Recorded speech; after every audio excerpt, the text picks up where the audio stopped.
may be over 50, but there are limitless opportunities to get out and about and have some fun. Welcome to the show. I'm Carol. To help ensure you have the best quality fun life possible, we include on the show information to help you with your health and well-being. To kick off with, we're taking a look at diabetes, which is not as scary as you might think. Later on, we're going to discover some services in the community to assist those of us who may have English as a second language. And we'll hear some interesting stories from people who have fled their homeland and now call Australia home. Of course, we always have the 5-minute fun fitness. No excuse not to get moving, whether sitting or standing. Now, let's get into it.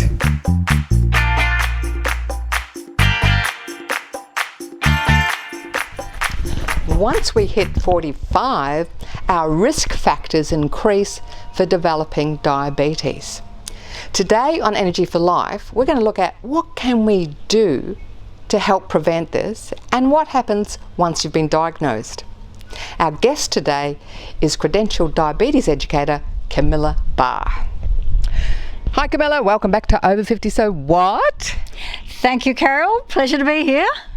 Now, previously we talked to get an overview of how big a problem diabetes is as we get older and how it's one of the new pandemics that we're looking at globally. And we looked at lifestyle factors like exercise and diet and stress, important things for prevention.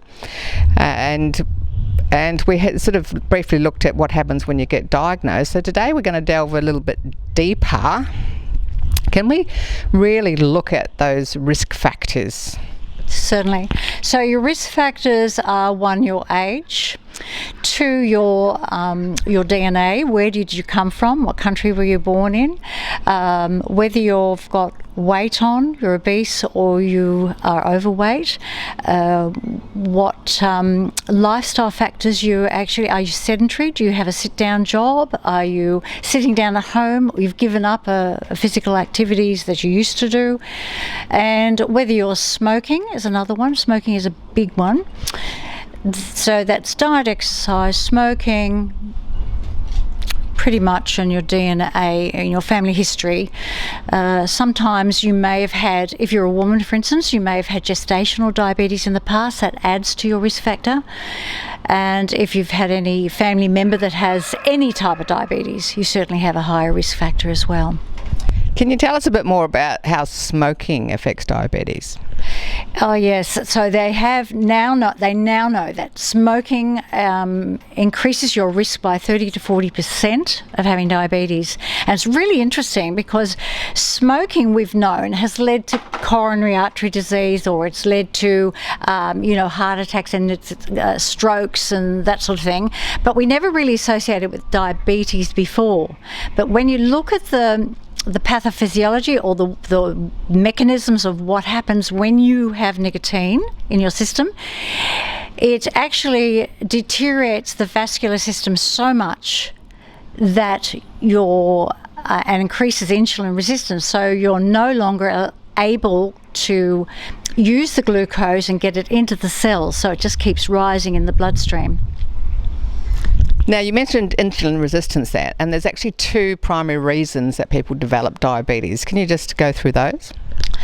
The 2 main reasons people develop diabetes is when you look inside the body, you've got a person who may have a pancreas that's not producing enough insulin, and this could be a progressive thing over time due to a number of reasons, or they may have visceral fat. If you think of people who are overweight, you can see that they've got subcutaneous fat, so that's the fat just underneath the skin. But if we look a little deeper, we then see fat around the cells, we see it around the organs, we see it around the kidneys, the heart, we even see it in parts of the brain. So if there is fat, like if you look at a leg of lamb, it's got the fat on the outside. It's very hard then for the insulin to get the glucose through that fat into the cells. So you have a resistance. So insulin resistance is one cause, and as I said, the pancreas produces less insulin, so then that can be insulin insufficiency. They're the 2 main reasons. Now, another thing is, we did mention to the viewers that there's an assessment tool that we'll put the link on the website. They can do a little quick self-assessment. And we talked about getting regular blood tests. Now, and once you've been identified that you're pre-diabetic, can we just go through the steps of maybe different kinds of medication? Or I think a lot of people are scared they just go straight to getting a needle.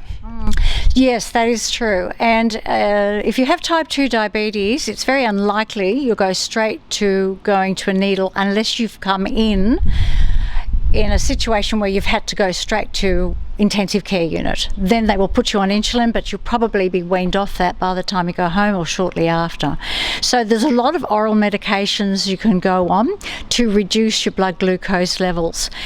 Understand that these have different effects throughout the body. So they may have effect on the stomach to reduce how quickly the glucose is digested and goes into the bloodstream, or it helps the pancreas produce more insulin, or it helps the pancreas insulin be more sensitive to get through into the cells and store it in the cells where it's safe. But sometimes it takes a long time, if at all, you go onto insulin. So, well, that's good news for a lot of people, but then a lot of people think, well, you've got to keep pricking yourself with doing blood tests, pricking your thumb, and can you explain that constant self-monitoring and what the options are? Yeah, absolutely. So if you think about the finger pricking, we use a device called a Lancet and a blood glucose meter. Now, if you think about needing to check the tyres on your car, you would have to stick that little thing into the tyres, whatever it's called, and you get a reading. This is the same thing. It's a tool. All it does is check your blood glucose levels. So the idea of checking the blood glucose levels is to make sure that perhaps what you're eating is actually is enough to keep your blood glucose low enough to be within a safe level. So understanding that this will give you a tool to be able to check your blood glucose levels. You don't have to do this forever. This is really important when you first get diagnosed, perhaps, or a little bit if your situation changes and your blood glucose suddenly starts to spike, then you would have to check again. Yeah, so it's a tool. Think of it as a tool. Now, there is another way of monitoring your blood glucose levels, which I had never heard about until you just told me this morning. So would you let the viewers know about it? It's pretty fascinating. Yeah. So there's a few companies now that are making what we call a continuous glucose monitoring. The beauty of this is that you put a sensor in your arm, or have your diabetes educator put a sensor in your arm, and you can do it yourself. And then you can either use an app on your phone or get a reader from the company, and you're able to just swipe your arm, for instance, like this, and get your reading, and no finger pricking. It's brilliant. A lot of viewers will be jumping up and down hearing that good news, because I'm sure a lot of people are putting off finding out they've got it because they just don't like needles, finger pricking, or having insulin shots. So now they know they can have medication, they can have this other device and just scan so they can monitor it. Now, just to finish off with, people, with lifestyle changes as well, you can actually improve the situation, can't you?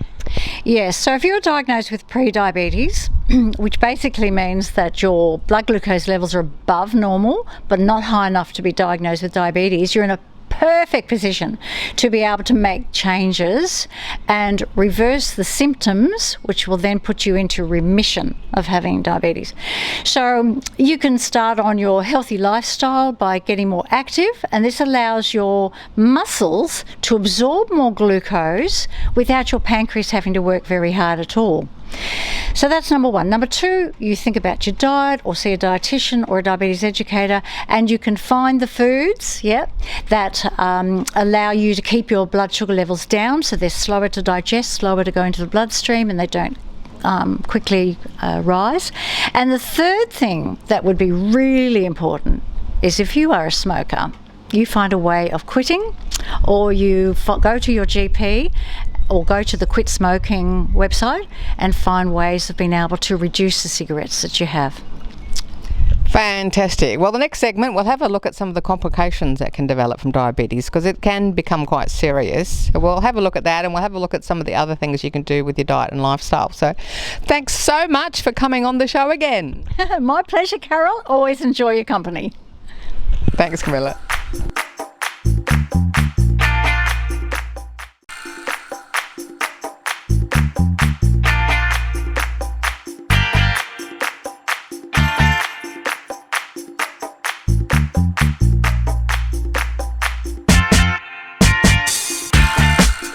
everyone, yes, we're back in the park.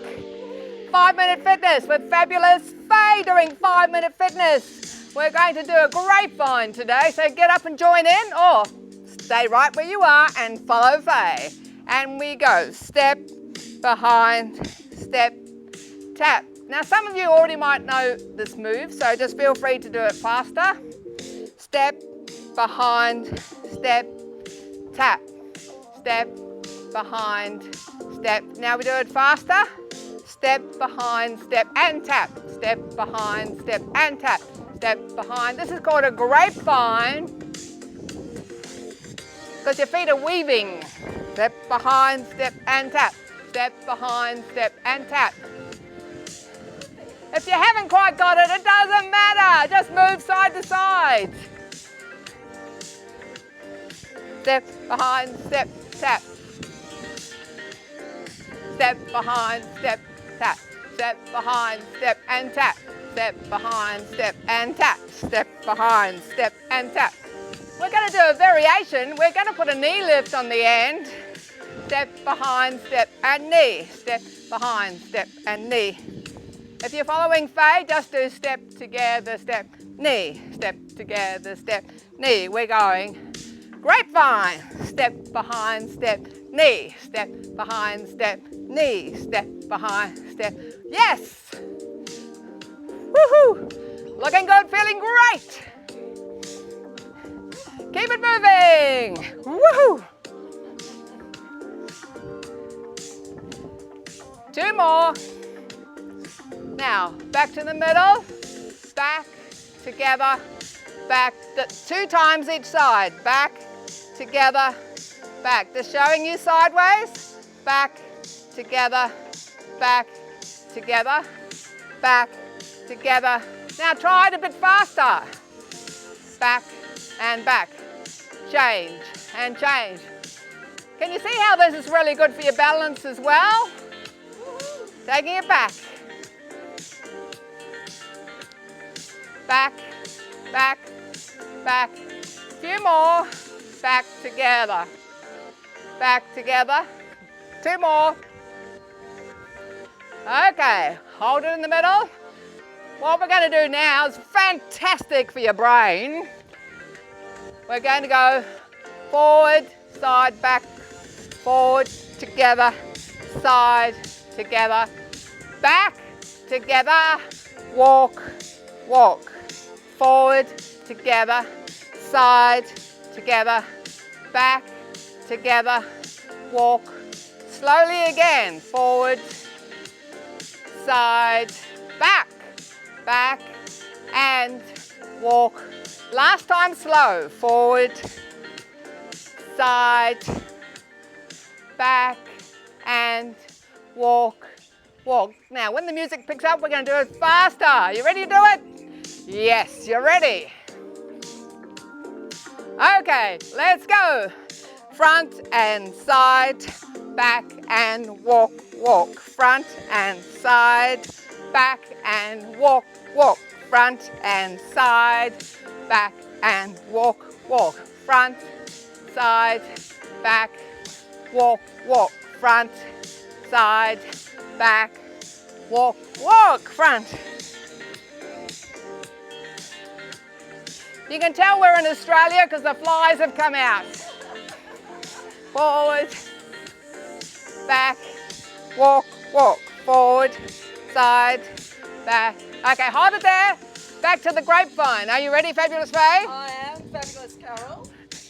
Okay, grapevine. And we go. Step behind, step, tap. Step behind, step, tap. Step behind, step, tap. Step behind, step, tap, step. Yes. You're doing something good for yourself today. You can adjust your halo later.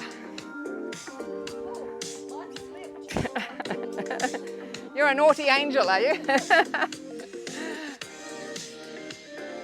Take it to a knee lift. Knee, step behind, step, knee, step behind, step, knee, step behind, step, knee. That's it. Okay, now, you remember front, side, back, walk, walk?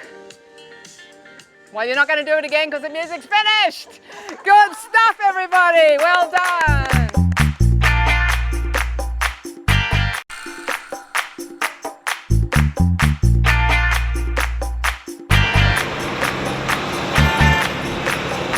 Isn't it fantastic we live in Australia with such a diverse range of cultures, religions, languages, and every time we meet someone from a different cultural background, we learn about their unique journey through life and their fascinating stories.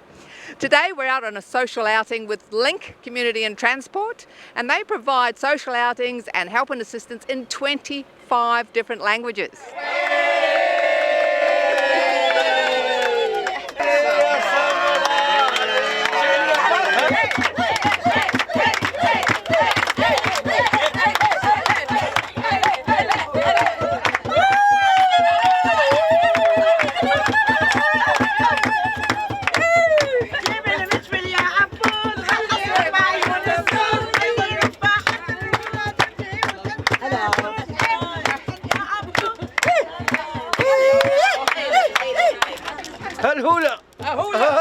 Hi Ada, can you tell us about this wonderful St Anthony's social group that you've got? Actually, I started St. Anthony Social Club around 12 years ago. And I started with the Egyptian group first. And I opened the barrier to all the Arabic speaking in city of Whittlesey. And actually, I really enjoy the volunteer. When I see people smiling, I'm very happy. We're doing a lot of outing, and we started with Link now. I'm very happy with Link program. I hope we continue with them. So if there's any Arabic speaking people that are watching today and they're at home and they'd like to get out of the house and meet some other people that speak Arabic, what would you say to them?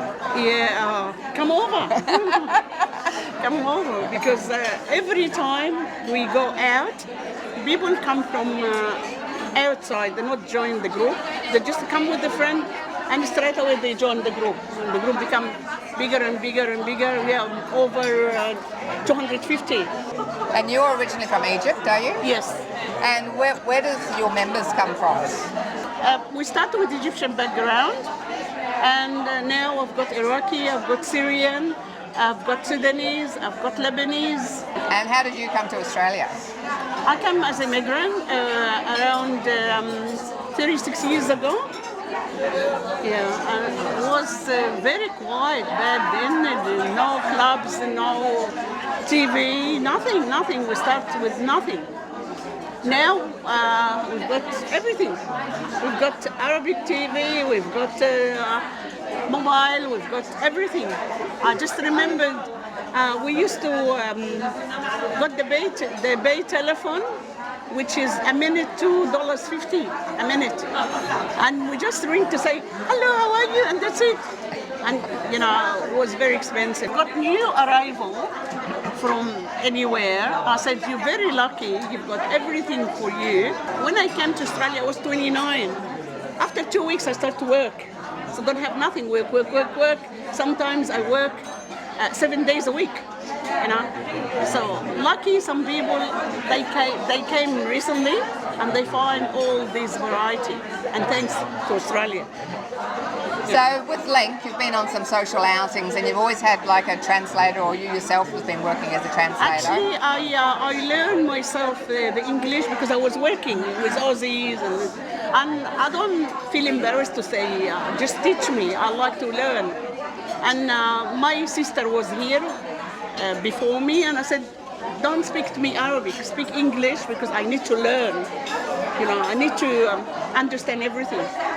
Even my kids, they lost the language. I'm sorry. Oh, that's sad. Yeah, because we speak English inside the house. Yeah. Oh, that's good. Yeah. So have you used Link for appointments or Oh yeah, we started. This is first time for us with the group, but because I'm a carer for my husband, we went twice before. It was beautiful. Love it. Christmas Christmas last year was unbelievable. We really enjoy it. They well organized.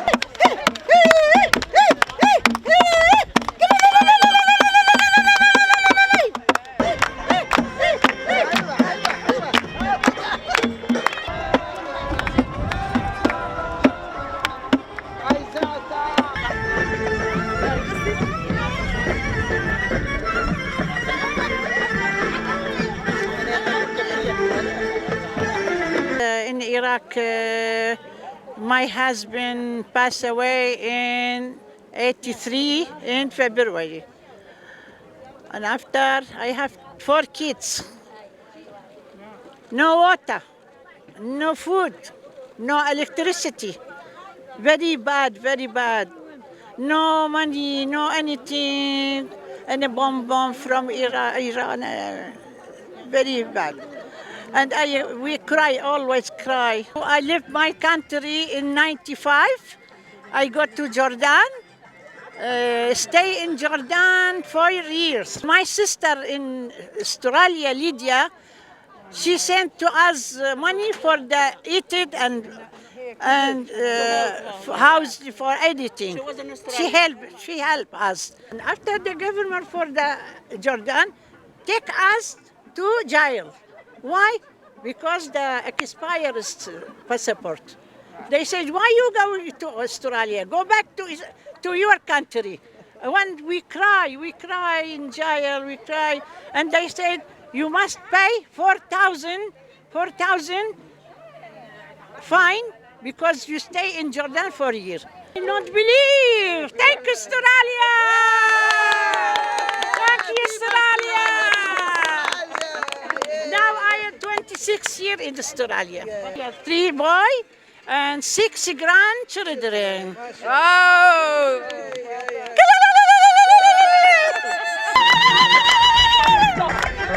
If someone's got, maybe the younger generation have got parents or grandparents in Australia that have limited English, they speak Arabic, what would you say to those children or grandchildren about talking to them? Don't lock yourself down. Just engaged with the life around you.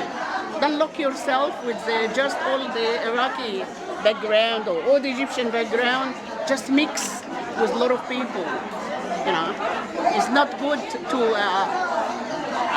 I just remember one word my son told me about it. I said, "Can you show me to do this?" And he said to me, "You read English? Learn." I said, "That's very good. Otherwise, I always rely on him." Anna, please learn English and go outside. Looking about job. It is very good to health and to separate with another mix to another people. Because if you sit at home, you don't know anything because the language is very. You need necessary to learn. You need practicing. Practicing. Our club joined. They're beautiful. They're beautiful. Good. Thanks, God. Because they're well organized and they're very good and they look after us very well. Thanks for watching. If you're running a specific cultural event or would like a social trip out with people of a similar cultural background, please check out Link Community and Transport. Details also on our website. If you think maybe heading down the diabetes track, please go and get checked. Contact Diabetes Australia or your local GP. Over 50 So What? Facebook, YouTube, Insta, more 5-minute fitness videos as well. As always, keep connected with others, make some new friends, and keep active. I'm Carol, over 50, so what?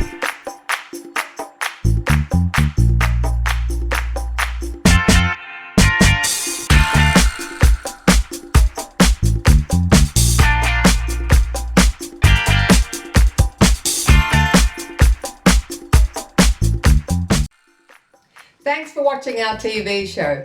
Be sure to hit subscribe and then you'll never miss an episode.